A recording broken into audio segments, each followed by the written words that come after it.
Hello বন্ধুরা, আজকে আমি রুই মাছের ঝাল রেসিপি বানিয়েছি। কিভাবে বানিয়েছি চলুন সেটা দেখা যাক। বাই দ্য ওয়ে, আমি সাদিকা, আপনারা দেখছেন কলকাতা কিচেন। চলুন শুরু করা যাক।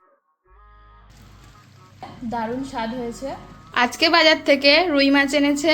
রুই মাছের দারুণ রেসিপি দেখার জন্য আমার সঙ্গে থাকুন। রুই মাছে সবার আগে লবণ দিয়ে নেবো, ধোয়ার 5 মিনিট আগে। আমার এখানে মাছ ধোয়া হয়ে গেছে। এবার এতে আমি লবণ এবং হলুদ মাখিয়ে নেব।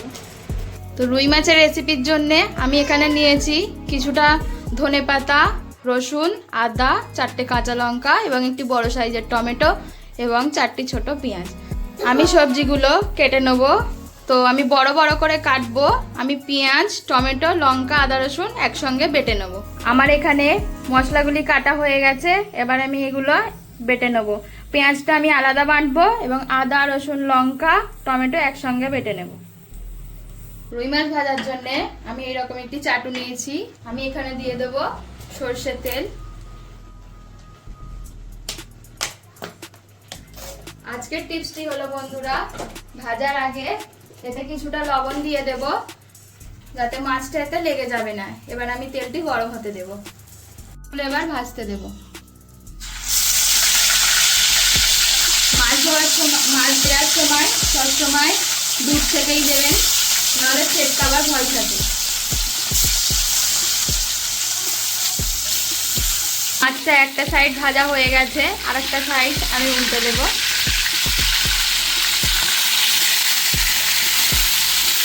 আর একটা সাইড ভাজা হয়ে গেছে, আর একটা সাইড ভালোভাবে ভেজে নেব। আপনারা রুই মাছের রেসিপিটির জন্য মাছটিকে লাল লাল করে ভেজে নেবেন। আমার মাছ ভাজা হয়ে গেছে। এবার আমি একে একে তুলে নেব।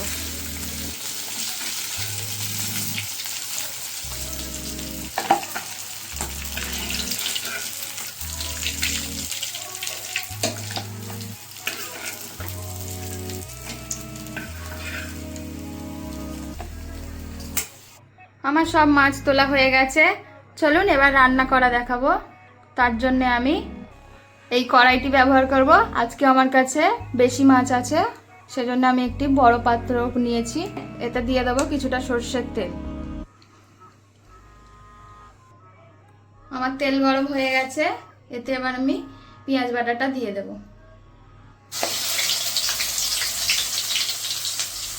দিয়ে দেবো সাথে আদা, কাঁচা লঙ্কা একসাথে বেটে রেখেছি, এতে রসুনও আছে, দিয়ে দেবো। এবার এটা আমি কষাতে থাকবো।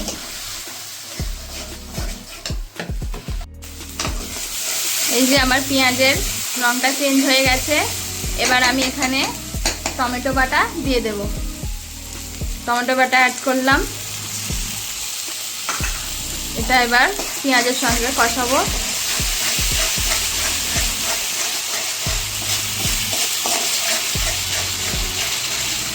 এর সঙ্গে কিছু গুঁড়ো মশলা দিয়ে দেবো।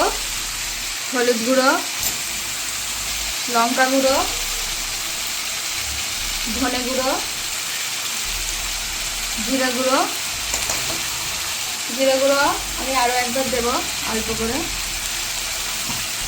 মাছেতে আমরা লবণ দিয়ে ভেজেছি, গ্রেভির জন্যে গ্রেভির মতো লবণ দেব। এবার এটা আমরা কষাতে থাকবো। তো ফিরে আসছি কষানোর পরে। বন্ধুরা, আমরা এইভাবে নেড়ে চেড়ে কষাতে থাকবো। মশলাটি আমি তেল ছাড়া অবধি কষাবো। এখন এটা ঢাকা দিয়ে রেখে দেব। ঢাকা দিয়ে কষাতে দেব।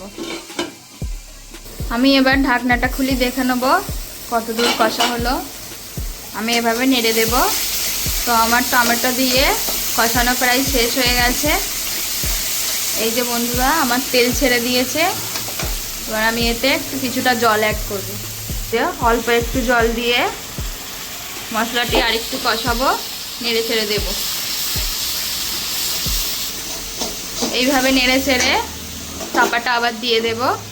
এটা আরও কিছুক্ষণ হতে দেব। খুলে দেখে নেব কষানো হয়ে গেছে কি। আমার মশলা কষানো হয়ে গেছে। এই যে আমার তেল ছেড়ে দিয়েছে। এতে আমি ঝোলের জন্য জল অ্যাড করে দেব।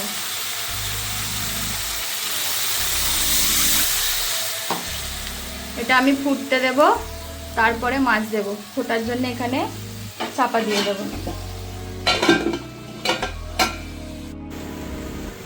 আমার ঝোল ফুটে গেছে কি দেখি। এখানে ভালোভাবে আমার ঝোল ফুটে গেছে। এবার আমি এতে মাছগুলো অ্যাড করে দেবো। বন্ধুরা সাবধানে অ্যাড করবেন।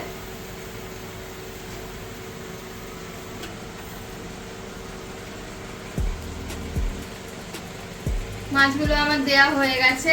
এবার উপর থেকে আমি ধনেপাতা ছড়িয়ে দেব, সাথে দুটো কাঁচা লঙ্কা চিড়ে দেব।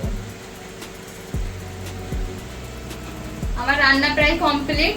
এবার আমি এটা চাপা দিয়ে গ্যাস অফ করে দেব। মাছটা আমার হয়ে গেছে। এবার আমি ডিশ আউট করে ট্রাই করে আপনাদের বলবো কেমন হয়েছে। এখানে আমি মাছ নিচ্ছি, দিলাম, একটু ঝোল নেব,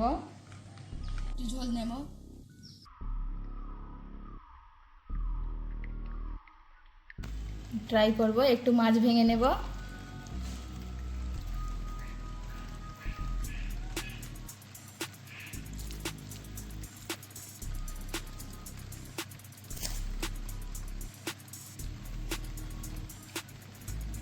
খেতে বন্ধুরা টেস্টি হয়েছে, দারুণ স্বাদ হয়েছে। আপনারাও বাড়িতে ট্রাই করে জানাবেন কমেন্টে কেমন হয়েছে।